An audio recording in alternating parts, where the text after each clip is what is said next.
하나님 말씀은 욥기 12장 1절에서 25절까지입니다.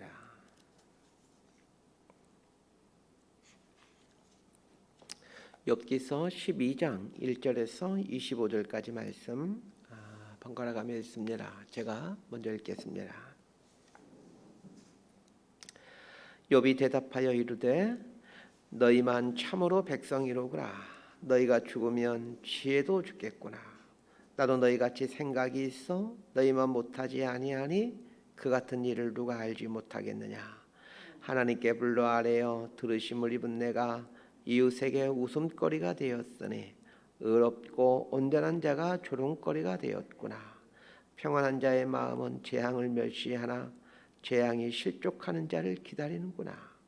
강도의 장막은 형통하고 하나님을 진노하게 하는 자는 평안하니 하나님이 그의 손에 후히 주심이니라. 이제 모든 짐승에게 물어보라. 그것들이 내게 가르치리라. 공중의 새에게 물어보라. 그것들이 또한 내게 말하리라. 땅에게 말하라. 내게 가르치리라. 바다의 고기도 내게 설명하리라. 이것들 중에 어느 것이 여호와의 손이 이를 행하실 줄을 알지 못하랴. 모든 생물의 생명과 모든 사람의 육신의 목숨이 다 그의 손에 있느니라.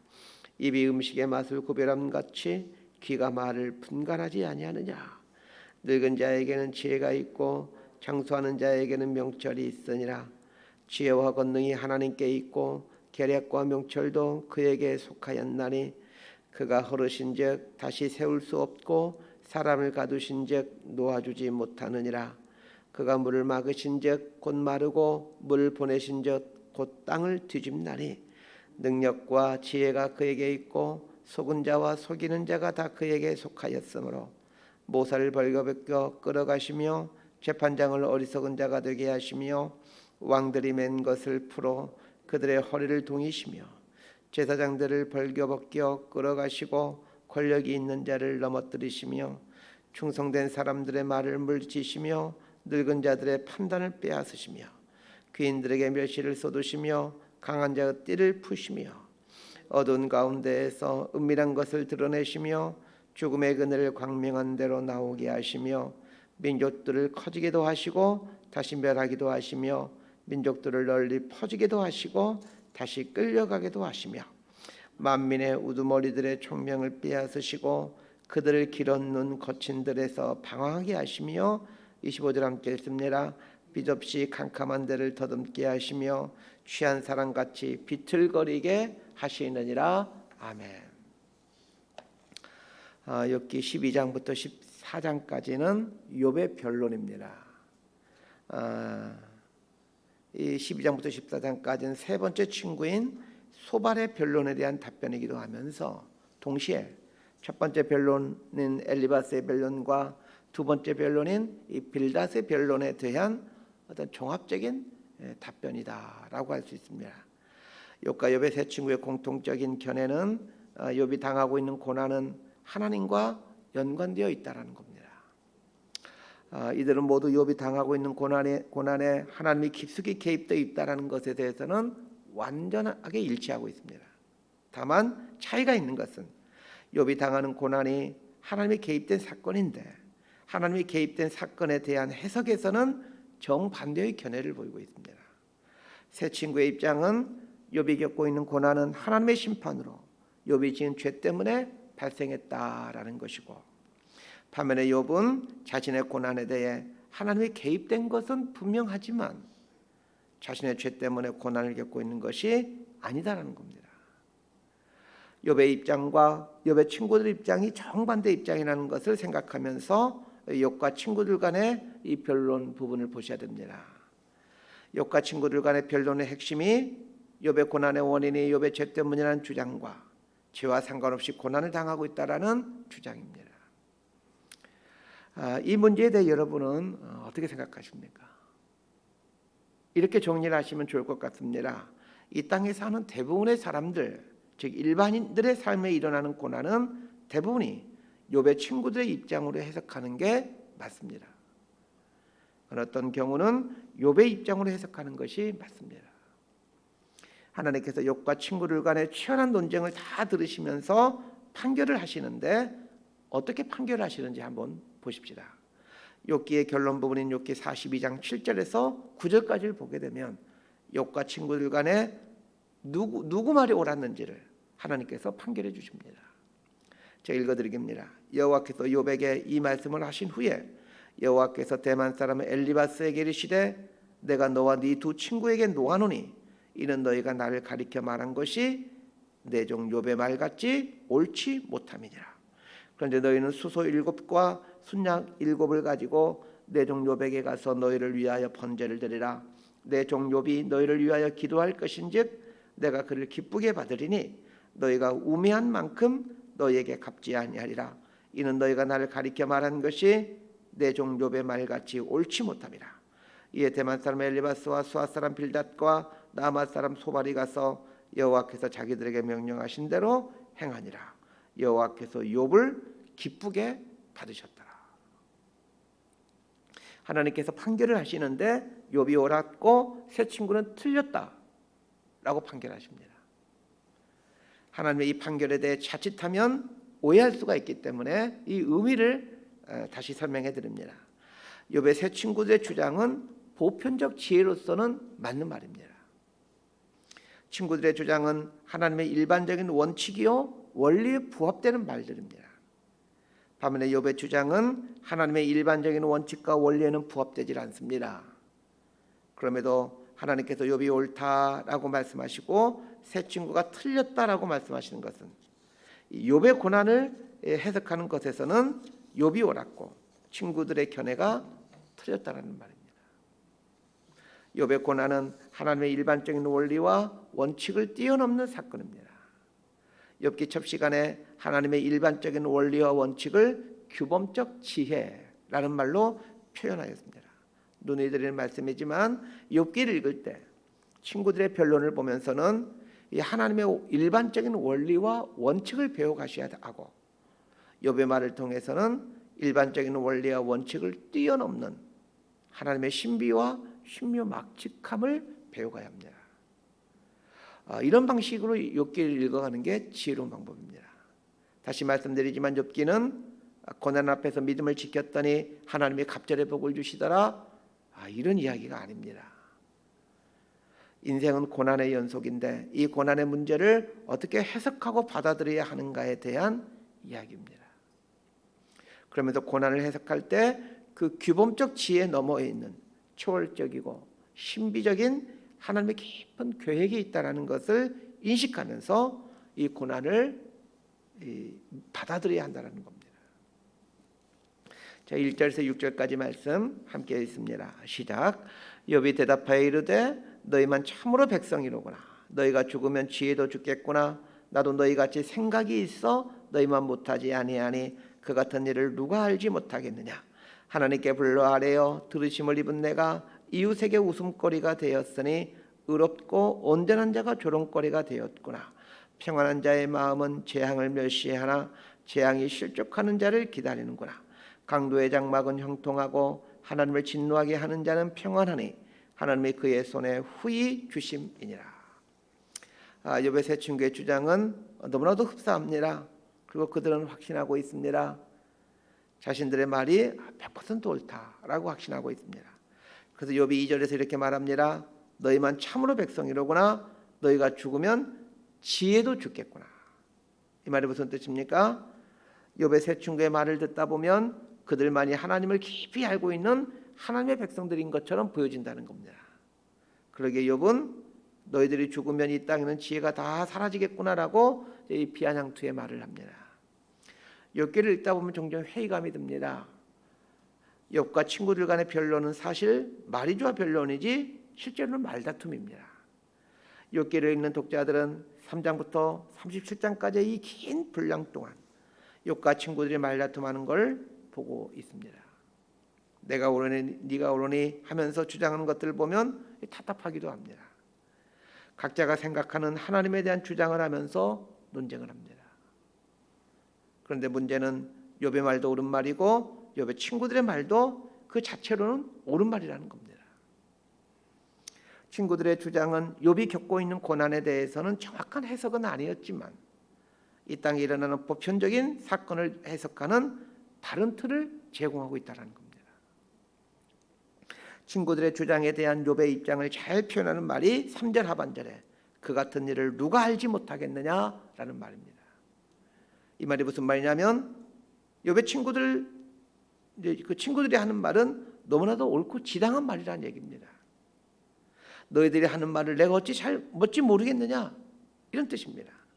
나 역시 너희들이 말하고 있는 대로 이 세상에 일어난 일들을 해석해 왔다. 그런데 지금 내 삶에 일어나는 이 문제에서는 너희들이 말하는 그 보편적인 원칙, 규범적 지혜로는 해석이 안 된다라는 얘기입니다. 그러면서 욥은 친구들에게 이런 질문을 던집니다. 너희들의 말을 들어보면 하나님은 죄인에게는 심판으로 보응하시고 의인에게는 상급으로 보응한다고 하는데 강도의 장막은 형통하고 하나님을 진노하게 하는 자가 평안을 누리는데 이걸 어떻게 설명할 수 있느냐는 겁니다. 욥의 세 친구가 말하는 보편적 지혜에 따르면 하나님은 악한 죄인들에게 심판을 내리심으로 재앙이 임해야 되는데 실제로는 이 땅에서 강도의 장막이 형통하는 일이 많이 있다는 겁니다. 자, 우리가 살아가는 이 세상을 한번 잘 보십시다. 악한 자가 형통하는 일이 얼마나 비일비재합니까? 또한 의인이 어려움을 겪고 힘들게 사는 일이 또 얼마나 많이 있습니까? 저는 목회하는 사람이기에 일반 사람들의 모습도 관심을 갖지만 제가 알고 있는 대부분의 사람들은 목회자들입니다. 우리 교회 성도님들을 제외하면 제가 알고 지내는 사람들의 절반 이상은 아마 목사나 선교사와 같은 목회자들일 겁니다. 저는 목회자이기에 목사님들의 삶을 유심히 보고 그분들의 삶을 통해서 하나님이 일하시는 원리, 이 보편적인 어떤 원리, 원칙들을 배워가곤 합니다. 그런데 부끄럽지만 목회자들 중에도 이상한 분들 많습니다. 그런데 이해하기 어려운 것은 이 성스러운 일이라고 부르고 있는 목회의 세계에서도 실력 있고 인품과 신앙이 좋은 목회자들이 목회하는 교회 중에 어려운 교회가 상당히 많이 있다는 것이고 목회자라고 부르기에는 너무 부끄럽고 창피한 분들이 목회하는 교회 중에 부흥하고 성장하는 교회가 적지 않게 있다는 겁니다. 이걸 어떻게 설명해야 될지 모르겠습니다. 다른 분야는 그렇다고 치더라도 이 신앙의 영역에서 가장 성스럽고 하나님이 가장 친밀하게 간섭하고 역사하실 것 같은 이 교회를 운영하는 목회의 영역의 세계에서도 하나님의 일반적인 법칙으로는 설명할 수가 없는 일들이 적지 않게 있다는 겁니다. 욥의 친구들이 하는 말을 들으면서 얼마나 답답했던지 7절에서 이런 말을 합니다. 우리 7절을 한번 보십시다. 시작. 이제 모든 짐승에게 물어보라. 그것들이 내게 가르치리라. 공중의 새에게 물어보라. 그것들이 또한 내게 말하리라. 짐승도 공중의 새도 친구들의 변론에 대해 잘 알고 있다는 말입니다. 달리 말하면 욥의 수준에서 보면 친구들이 주장하고 있는 내용은 덧셈과 뺄셈 수준입니다. 이해하기 쉽게 설명하면 욥의 고난은 미적분, 기하 이런 걸로 풀어야 되는데 욥의 친구들은 덧셈과 뺄셈으로 설명하고 있다는 겁니다. 그러니 욥의 입장에서는 답답한 노릇입니다. 욥이 미적분과 기하 이야기를 하고 있기에 욥의 친구들은 이해하지 못합니다. 그러면서 욥 너 틀렸어 이렇게 말하고 있는 겁니다. 욥의 친구들이 하는 말이 너무나도 맞는 말이지만 그러나 욥의 입장에서는 너무나도 쉬운 덧셈 뺄셈과 같은 수준의 말이었기에 욥이 답답해서 8절의 말을 합니다. 땅에게 말하라. 네게 가르치리라. 바다의 고기도 네게 설명하리라. 욥의 친구들이 알고 있고 말하고 있는 그 정도의 지식은 땅도 알고 있고 바다의 고기도 알고 있는 지식이다라는 얘기입니다. 욥으로부터 이런 말을 들으니 친구들 입장에서는 기분이 나쁘겠지요. 그래도 별 수 없습니다. 욥이 하고 있는 말을 욥의 친구들이 전혀 이해하지 못하고 있지 않습니까? 12절에서 14절까지 말씀 함께 읽습니다. 시작. 늙은 자에게는 지혜가 있고 장수하는 자에게는 명철이 있느니라. 지혜와 권능이 하나님께 있고 계략과 명철도 그에게 속하였나니 그가 허르신즉 다시 세울 수 없고 사람을 가두신즉 놓아주지 못하느니라. 자, 그러면 인간의 삶에는 하나님의 이 일반적인 원칙과 법칙들로는 설명할 수 없는 일들이 종종 일어나게 되는데, 이런 일 앞에서 우리가 취해야 될 태도가 무엇이냐는 겁니다. 13절에 보면 지혜와 권능이 하나님께 있고 계략과 명철도 그에게 속하였나니 라고 말하고 있습니다. 인간의 삶에 일어나는 불가해한 일들 앞에서 내 짧은 지식으로는 옳다 그르다 말하지 말고 하나님의 지혜와 권능의 영역에서 일어나는 일들을 믿고 하나님의 섭리를 받아들이고 수용하는 것입니다. 저는 믿음을 이렇게 정의하기를 좋아합니다. 믿음은 수용하는 능력이다. 사람들이 생각하기를 믿음은 상황을 바꾸는 것이다, 혹은 기적을 일으키는 것과 같은 것으로 이해하려고 합니다. 병들어 죽게 되었는데 하나님이 고쳐주실 것을 믿고 낫게 되는 것, 회사가 부도나게 되었는데 하나님을 붙들므로 구사일생으로 살아나게 된 것, 맨날 사고만 치는 자녀를 하나님이 고쳐주실 걸 믿고 열심히 기도함으로 자녀가 바뀌게 된 것, 이런 것도 믿음이죠. 그러나 믿음의 상층부에는 상황을 받아들이고 수용하는 것이 있습니다. 상황을 받아들이고 수용한다라는 말은 자포자기한다라는 말이 아닙니다.